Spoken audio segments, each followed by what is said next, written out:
Well, hello guys, I welcome you all at Smarty Education.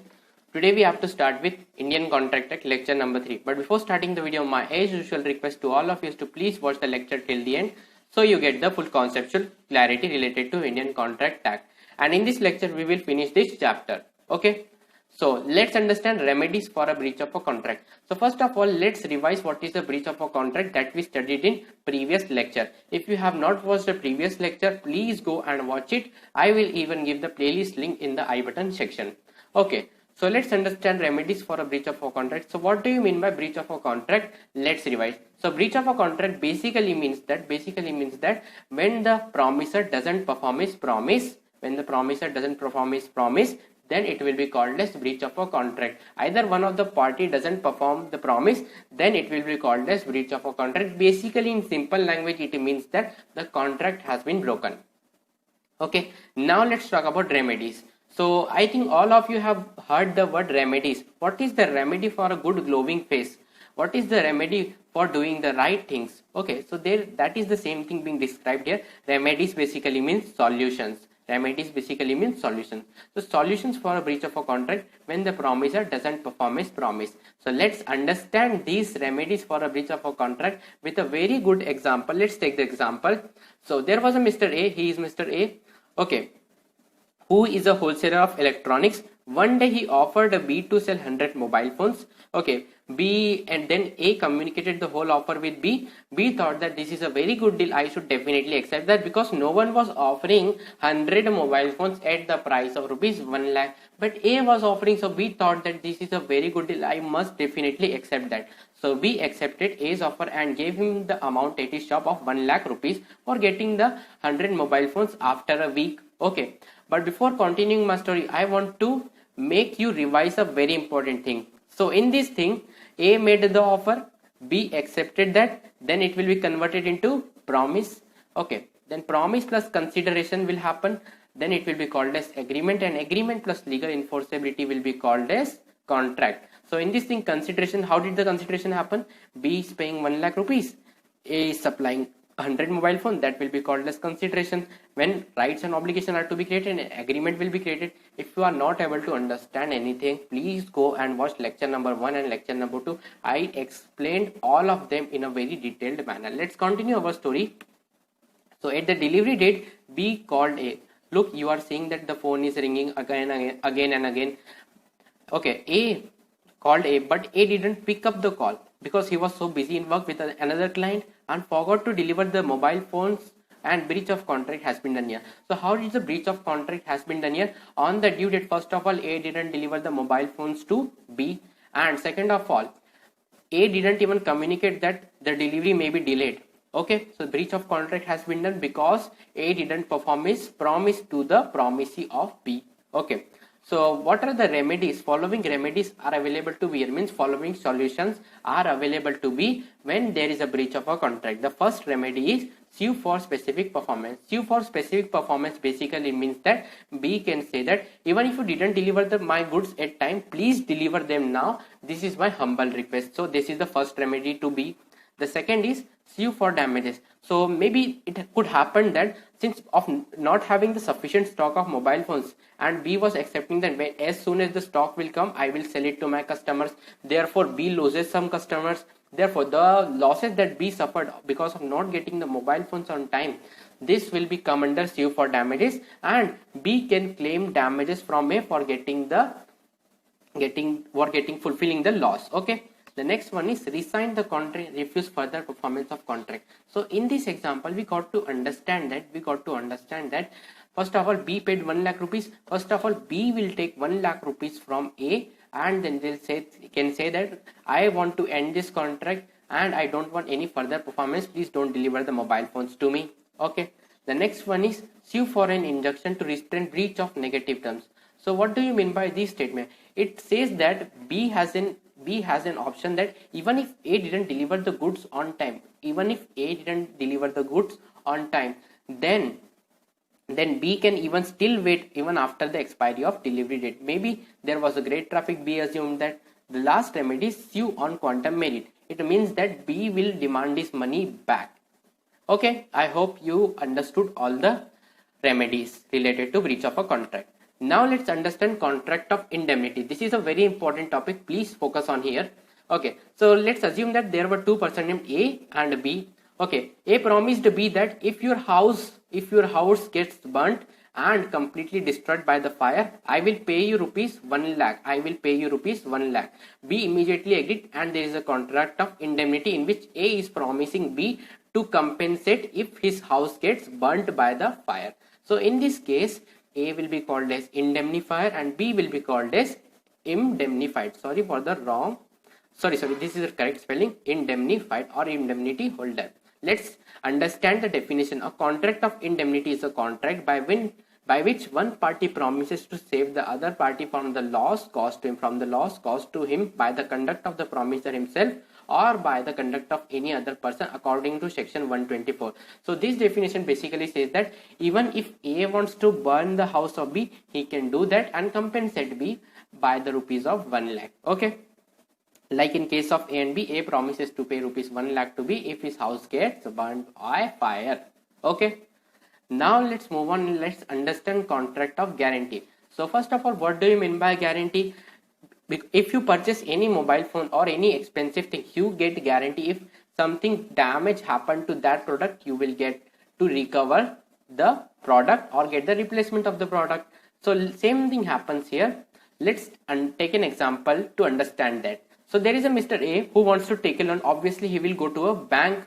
He went to the bank and the bank demanded, and the bank manager said, okay, we will provide you loan, and the bank demanded security to recover loan if A defaults, so B agreed to pay. So what do you mean by this statement? This statement basically says that bank manager said to A, please put something as security or get someone as a guarantor so we can recover loan if you don't pay us the loan. So here B agreed to pay. Now B becomes a guarantor in case of any default from A. If A doesn't pay any kind of installment and ran away from the country, then B will be liable to pay the loan amount to the bank. Okay, now B becomes the guarantor. So in the case of any default from A, let's continue our story. So for some months, A paid the installments, continuously paid the installments of the bank of the loan, and B was even very happy. But soon B became very unhappy. Why? Because A stopped the payment and then B had to pay the loan amount to the bank, because A said that I don't have enough money, I cannot pay you the bank. So then the B had to pay the amount because he was the guarantor in the eyes of bank. So there are three terms that we need to remember here. The first one is creditor, who will give the loan, principal debtor, whose primary liability will be there to pay the loan here, and surety means the person who is trying to save another person will be called as surety. Okay, who is a guarantor? Guarantor will always be called as surety. Principal debtor, whose primary liability always be there, is called the principal debtor. Creditor, who provides the loan. Okay, let's move on. Let's talk about law of agency. Let's understand this with a very great definition. An agent is a person who is employed to bring his principal into contractual relation with the third parties. Let's understand this with a very good example.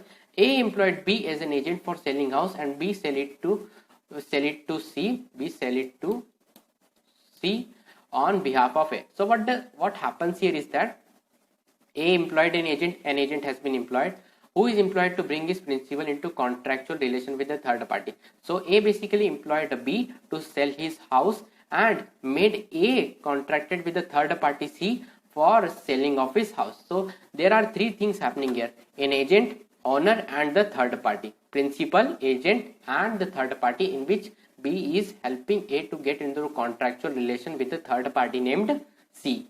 Okay, I hope you got the point. Now let's talk about various terminologies related to an agency. The first one is express agency. Express agency can be made by orally or writing to the agent. Okay, the usual form is power of attorney. We will understand power of attorney from the following example, so don't worry about that. In which agents act on behalf of principal, in which agent gets power to sell or even to purchase assets on behalf of the principal. Let's understand this with a very good example.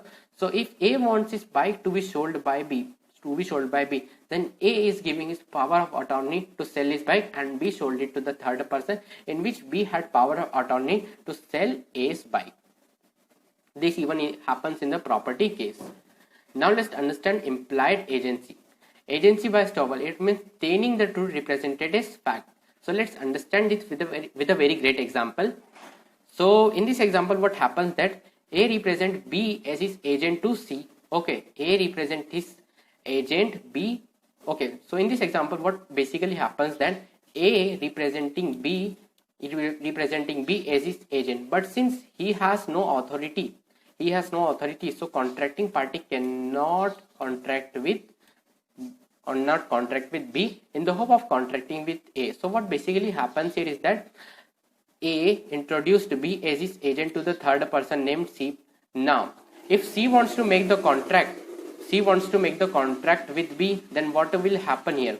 He will contact the B, but since B has no authority, so due to telling the wrong fact by A that he is my agent, then it will be called as agency by estoppel. I hope you got the point.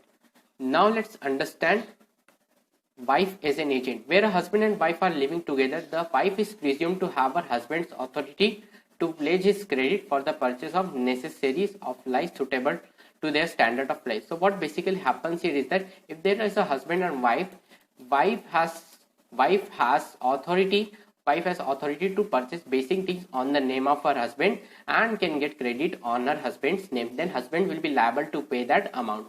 But a husband will not be liable if expressively want tradesman not to allow his credit to his wife.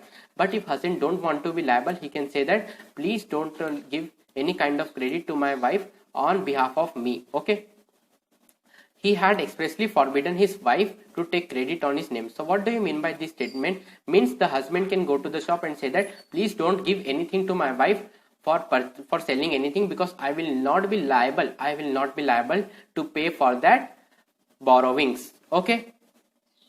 Now let's move on. Let's talk another types. Agency of necessities. What do you mean by necessities? Means which are very necessary to perform. In certain, a person who has been interested with others' property may have to incur for preserving it. So what basically happens that let's understand with the example. For example, A's horse came through the train. Okay. Now railway authority had to spend some kind of money to keep the horse alive. So what do you mean by this statement? It means basically that if I am having someone else's property and if I had to incur some expenses to preserve it, then it will be called as agents of necessity, or in this case railway authorities can recover the amount that has been spent on horse to keep the horse alive. Okay. Then next is agency by ratification. What do you mean by ratification? Let's understand that where a person having no authority purports to act as an agent. For example, there were two persons named A and B, in which B is saying that I am A's agent to C. B is saying to C that I am A's agent, but actually he is not. Okay, or duly appointed agent exists with authority. For example, again let's take this example. For example, B is an agent of A but exists authority to contract with another party on behalf of A. So it will be called as exiting his authority. The principal is not bound by the contract supposedly based on this behavior, but the principal may ratify the agent's transaction and so accept liability. So in this case, even something can happen that if A, B and C. So B is A's agent. Okay, I know you got that. And B contracted with C and the contract was very good, so A can say that he contracted on my name. So this is the basically a concept. Now let's talk about classes of agents. Okay, let's first of all talk about special agent. Okay, for example, there is Mr. A and a B. Special agent means only appointed to perform a special act. So in this case, A appointed B to sell his property to a third party. So for a special act of selling the bike, he has been appointed. Cannot go beyond the limit of authority means B cannot sell A's car to a third party. The third party has no authority to assume that the agent has unlimited authority. Any act beyond the authority of principal will not bind the principal for a contract. For example, B says that you can also purchase A's car. But what happens basically here is that since B had only authority to sell bike, but he is also selling A's car, then he has no authority to sell and the contract will be void. Okay, now let's talk about general agent. General agent basically means appointed to do anything within the authority delegated by the principal. Okay, means whoever will be the general agent will be acting on the authority given to him. Okay, the third party may assume that agent is authorized to general course of business. For example, you always go to a grocery shop, there is a helper for the grocery shop owner, so that will also be called as general agent. Okay, now let's talk about sub-agent. Section 191 provides that a sub-agent is a person employed by and acting under the control of the original agent in the business of the agency. So for example, there is agent B and there is an agent called B who is working under the leadership of A, then B will be called a sub-agent. Let's talk about mercantile agent. Section 2 subsection 9 of the Sales Goods Act 1930 defines a mercantile agent as a mercantile agent having in customary course of business as such agent authority either to sell or consign goods for the purpose of sale or to buy goods or to raise money in the security of goods. Means there are the following functions a mercantile agent can perform, like he can purchase the goods, can consign goods. There are the various functions, but you don't have to go into the deep of the mercantile agent, just remember the definition. The another one is Dale Credere agent. Sorry for wrong pronunciation. A Dale Credere agent is a mercantile agent who is in consideration of an extra remuneration guarantee to his principal that the purchasers who buys in credit will pay for the goods they take. So in this case, in this category, what basically happens that let's assume and take the example. So there were two persons A, B and C. A is the owner of electronics and B is a Dale Credere agent, in which B sells his electronic goods to C and B assures A that I will recover the amount in installments from C, so don't worry about that. So it will be called as Dale Credere agent. Now let's talk about duties of agent. The first one is an agent must act within the scope of authority conferred upon him and carry out strictly the instruction of the principal. Means whatever the principal will say, agent has to do it under section 211. The next is in the absence of express of instruction, he must follow the custom prevailing in the same kind of business at the place where the agent conducts the business. For example, if the owner is not there, means principal is not there, agent has to conduct the business as it's usual to be conducted according to section 211. The next one is he must do the work with reasonable skill and diligence. Where he has to use his skill, he must, whereby the nature of his profession the agent purports to have special is, he must exercise the skill which is expected from the member of the profession. It is called as section 212. Okay. Now next one is he must not allow his interest to conflict with his duty. Means there should not be any kind of personal interest. Agent must be working under the authority of given to him by the principal. He must not compete with his principal. So let's take an example to understand it. For example, you went on a CS articleship, you went to a company secretary and you acted as his agent and you are competing your principal and saying that all the clients I will do the work in a cheaper cost, then he must not compete with the principal, will apply according to section 215. Now last topic, e-contract. So what do you mean by e-contract? Let's understand it. E-contract is basically same as a contract in which offer will be made, then acceptance will be given, and then offer plus acceptance will be called promise, then promise plus consideration will happen, it will be called as agreement, then agreement plus legal enforceability will happen, then it will be called as contract. So but the only difference between a contract and an e-contract is that e-contract is made electronically and digital signature is used and rest of the process is same. That is the concept of e-contract. So thanks for watching guys. Regards Smarty Education. For current affairs daily PDF and quiz, you can join Smarty Education WhatsApp group by sending message on 72240758832. In Smarty Education WhatsApp group, I daily send a PDF of current affairs, and at the 9 PM I organize a current affairs between students in which they have to answer the question related to today's current affairs. So please message on this number for preparing current affairs with me, because I have analyzed your module. In your module, nothing is asked from the module. Only the current situation, current scenario related concepts are being asked. So I make sure that I get your full preparation done. Okay.